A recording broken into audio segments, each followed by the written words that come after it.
Good afternoon, Holy Cross. It's Pastor Culynn. I am in the sanctuary where I am excited to announce that the Church Council has met and approved our return to church policy. And so this video is intended to give you an update and also help you prepare for our return to church, which will be happening this Sunday on June 14th.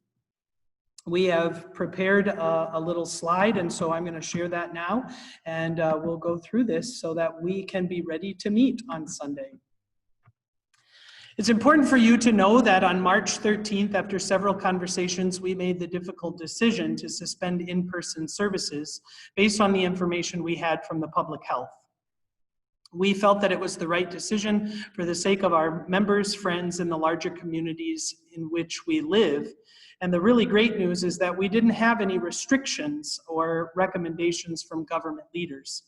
Since that time, we have been incredibly encouraged and are so grateful for your continued faithfulness to show up in our digital and online community, but also through your faithful financial offerings to continue to support the ministry of the church. We have had teams of folks who have delivered bulletins and sermon manuscripts to individuals and families who cannot connect with us via technology. We have had members who are running errands, including groceries for those who are elderly or at risk. And we've even had people who have called each other to make sure that they're doing okay and not feeling too isolated during the shutdown and now the stay safe order. I'm thankful that you have tuned in for Bible study on Zoom, but also that your presence has been felt at 4 graveside and funeral services, 1 baptism, and 1 wedding since we've been apart. It's important for you to know that our church has never been closed. And this document is intended to help us to prepare and plan for a safe return to church, and that we have compared this policy with the guidelines from the CDC, as well as the Minnesota Public Department of Health. One of my colleagues in ministry was reflecting on Tony Campolo's words about our church buildings. He said, gathering in our church buildings is important because God does incredible things there. It's in our church buildings that God chooses and elects people and adopts them into the kingdom of heaven through holy baptism. God makes 2 people one through holy matrimony. Jesus meets us when we are gathered together around bread and wine and receive Holy Communion. And families and friends mourn the loss of their loved ones and celebrate the hope to eternal life in Jesus Christ. God does incredible things in these spaces. That's why we have them. I would venture to guess that these several weeks and months have felt sort of like family vacation. We are a family still, but we've been away from home. And now we're just ready to get back home and sleep in our own bed and to really rest in this place that we call home. Some of you are really anxious to get inside the building, and you are ready to get the doors open and get back to some kind of new normal. Others of you are probably anxious and uncertain about your safety and health if you would come back, and some of us are in the middle there. And so we just wanted to take some time to give you this update and also help you to make the best decision for yourself. Beginning on May 1st, I read several documents and have continued to be updated so that we could open our doors without outside pressure or internal emotions. And we used documents from all of these different places. I want you to understand that the story around COVID-19 continues to unfold, the targets keep moving, and the best practices keep changing. So I'm asking for your patience and flexibility as we move through these phases for in-person gatherings. It is possible that we may have to go back to locking the doors before we can move forward again. We'll just have to wait and see. But we want you to know, as we have said before, that we will not be negligent regarding public health or defiant of our government and health officials. And we ask that you would help us to proceed in a way that is both faithful and responsible. With these things in mind, we offer our return to church policy to you. It's important that no matter just whether you're coming to church or whether you're going out in public, that we continue to practice good hygiene and health. And there are a couple of things around COVID-19 that help us to do that. First, of course, is to maintain distancing. Physical distancing of 6 feet is very important to slow and even stop the spread of COVID-19. We ask that you wash your hands frequently with warm, soapy water, and you can do that for 20 seconds, about the same time that it takes to say the Lord's Prayer. You are encouraged to cover your cough or your sneeze into your elbow, into your sleeve, or into a Kleenex.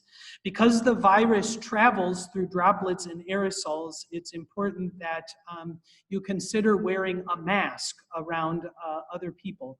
We do that not because we're scared, but for the sake of our neighbor, that those around us who may be asymptomatic, to kind of slow the spread. And most importantly, when thinking about attending church or going out into the public, you are encouraged to do some kind of personal health screening. Do I have a new cough? Do I have aches and pains? Do I have a fever? Have I lost the ability to taste and smell?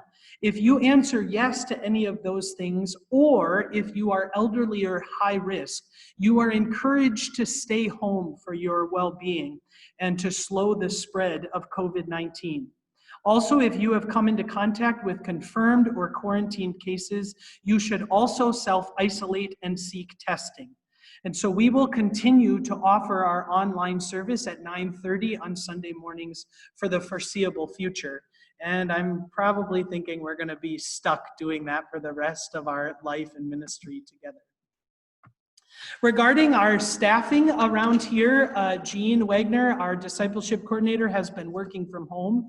Wendy and I have been in the office very limited, almost not at all during the stay-at-home order, but now that we have the stay safe order, the office is open from Mondays 12 noon to 6 p.m., as well as Wednesdays, 12 noon to 6 p.m. And I am also available by appointment and have been this whole time. So we encourage you to call ahead, make sure we're around, and stop in. You will notice that we continue to work from home and that when we're in the office, we continue to maintain a distance. And if you walk in the building, you will see that we put on our masks to protect you. So that's just an update about how staffing will continue to function for the foreseeable future as well. Initially, we developed this plan around the Opening Up America Again document, but that was suspended, and so we have tried to change and model this a bit around Minnesota's Stay Safe order. We started on May 27th with Pastoral Acts resuming. I have done 2 funerals in that time. And then phase 2 was going to offer an opportunity for us to open up at 25% capacity. The governor is going to increase beginning tomorrow, June 10th, at 50% capacity with considerations. And because of our space, we're going to be limited to the number that you'll hear about in a little bit. We will be in phases 3 and 4 until we get the all clear from public health officials and from government leaders about the safety and the, hopefully, the eradication of COVID-19. But that new normal and phase 5 are still a ways off, and so we ask and encourage you to be patient. So what is it going to look like around here?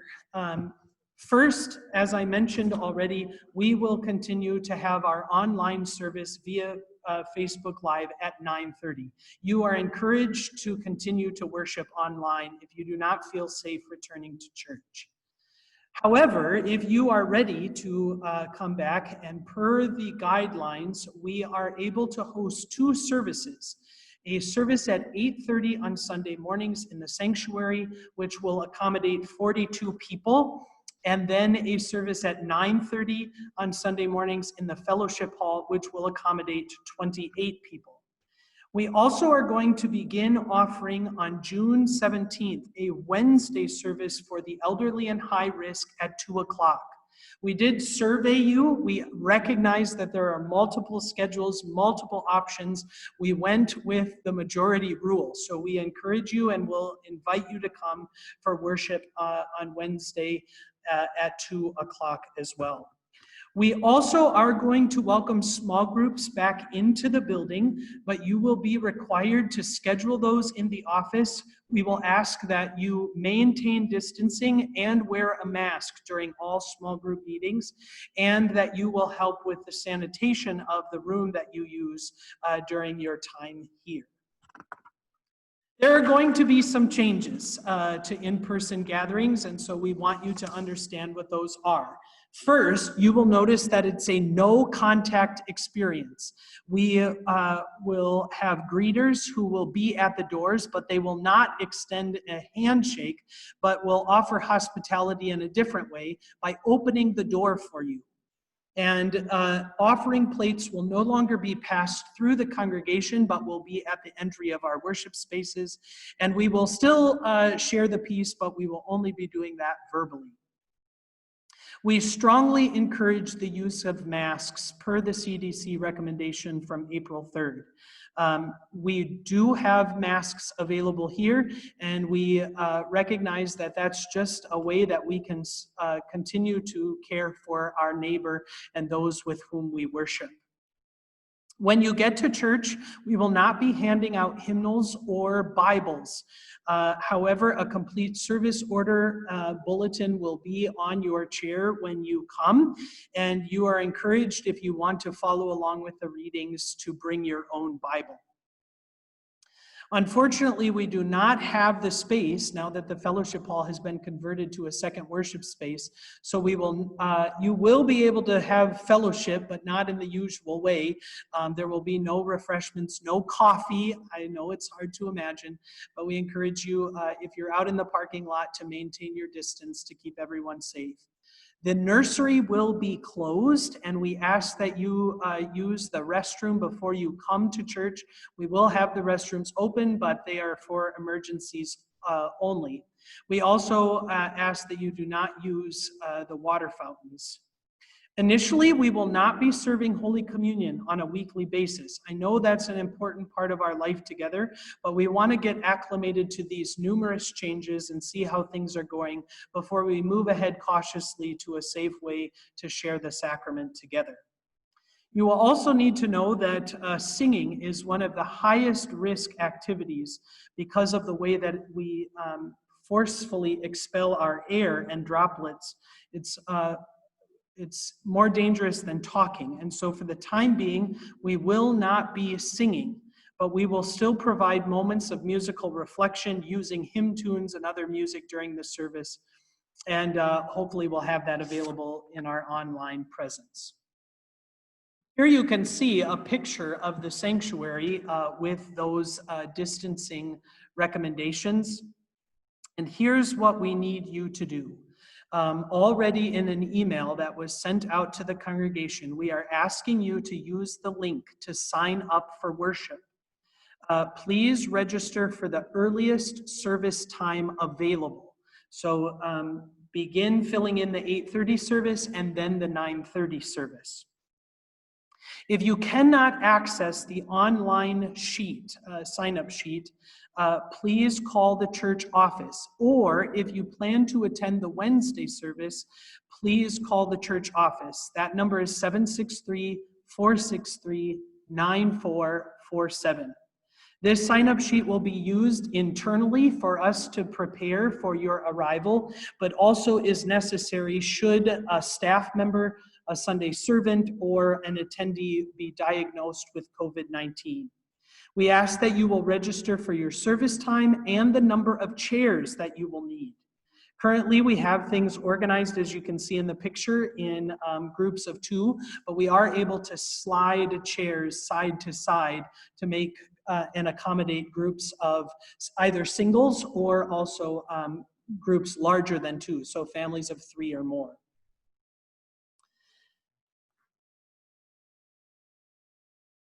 The 8:30 service will be held in the sanctuary, and you will enter through the main doors of the church. So you'll come in that main door and enter through the sanctuary, enter into the sanctuary. Ushers will be here to help you be seated, and also then will help you exit. It will be an ushered dismissal from back to front. So keep that in mind.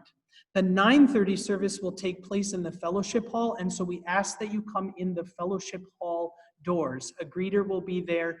You will be ushered to your seat, and then again, an ushered dismissal from back to front of the room.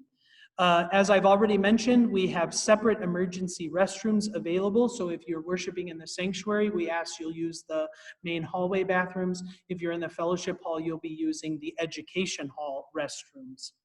Also, those usher and greeter teams will be asked to stay after the service and help with sanitizing and disinfecting both the rooms and handles, chairs, all of that thing, all of those things that are necessary to continue to provide a healthy and safe place to gather. If we get to the point where people are comfortable and excited to return, we will add an additional service at 10:30. So we'll continue to monitor the situation. We may need to add more. We may not have as many. We'll just wait to see what you're feeling comfortable with. Dear friends, it has been a privilege to be your pastor over the course of these 7 years, and I thank you for your patience and flexibility as we've navigated these extraordinary times. For some of you, this process will have moved too slowly, and for others of you, you'll feel like we're moving too quickly. It's important for you to know that the leadership of this congregation has moved cautiously with intention to provide an adequate time to see how the situation has progressed, to obtain the proper materials for cleaning and sanitation, and to navigate and implement our return to church policy. You've always known that worship is a top priority for our ministry and for my ministry among you. For nearly 19 centuries, corporate worship was the chief ministry of the church. The weekly gathering of the congregation around word and sacraments was the main event for how Christians lived out their Christian faith. Although there may have been occasional elder meetings or Bible study, even times of intentional instruction and fellowship, it was the services of God's house that defined the public witness of the people of God. Due to the uncertainty of COVID-19 and its timeline, as well as the limitations of our physical footprint, it is likely that the services of God's house will be the chief event in our building for a while.